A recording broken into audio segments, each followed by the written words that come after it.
محتار ومحتاج افضل ايربود اصلي وبضمان سنه من فئه سعريه 800 جنيه لحد 5000 جنيه؟ انكر ساوند كور عامله موديلات كتير جدا، حوالي 25 موديل، اخترت لك افضل 5 موديلات بفئات سعريه مختلفه. اول موديلين معانا هم افضل موديلين تحت ال1000 جنيه، وزي ما احنا شايفين كده سماعه الار 50 اي ار 50 اي من اكتر السماعات اللي عليها طلب بسبب الفئه السعريه بتاعتها. كمان بتتميز ان هي مقاومه للميه اي بي اكس 5.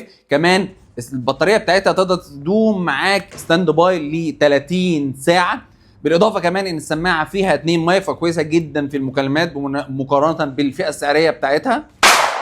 اما لو هنتكلم عن السماعه الثانيه الكي 20 اي بتختلف عن سماعه ار 50 اي او ار 50 اي ان هي ما فيهاش التبس بتاعتها، فبالاضافه كمان ان البطاريه بتاعتها كويسه جدا وكمان فيها 2 مايك. وطبعا لو حابين موديل اعلى من فئه سعريه 1000 جنيه ل 1500 جنيه طبعا مش هنلاقي افضل من ار 50 اي ان سي. بتتميز ان بدل ما كان فيه الموديل اللي قبل كده 2 مايك بقى 4 مايك، طبعا ده يفيدك جدا في عزل الضوضاء كمان والصوت يكون واضح في المكالمات. كمان البطاريه بتاعتها بتدوم 45 ساعه في الشحن كله للبوكس نفسه. بالاضافه كمان ان هي تنفع ستاند، كمان اقدر اشاهد المباريات. بالاضافه ايضا ان هي بتشتغل على برنامج الساوند كور ايضا.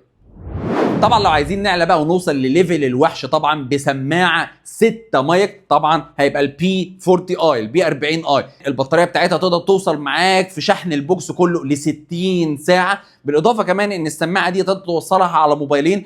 بالاضافه كمان ان السماعه دي مقاومه للميه اي بي اكس 5. بالاضافه كمان ان الساعه دي بتشحن وايرلس. كمان البوكس نفسه ستاند اقدر احط عليه الموبايل واشاهد من عليه المباريات. او كمان طبعا في الفئه السعريه من 2500 ل 3500 هنلاقي افضل حاجه طبعا ليبرتي 4 ان سي. كمان دي نفس تقريبا مواصفات البي 40 اي اللي هو 6 مايك. بالاضافه كمان البطاريه بتاعتها تدوم معاك ل 50 ساعه متواصل من البوكس نفسه. بالاضافه كمان ان انا اقدر اوصلها على موبايلين. بالاضافه ايضا ان هي بتشحن وايرلس. ودي كانت اهم موديلات اللي موجوده من انكر ساوند كور. لو محتاجه مدينه نصر، الهرم، اكتوبر، نورنا ونوفيك بكل التفاصيل كلها، وموجود توصيل لاي مكان.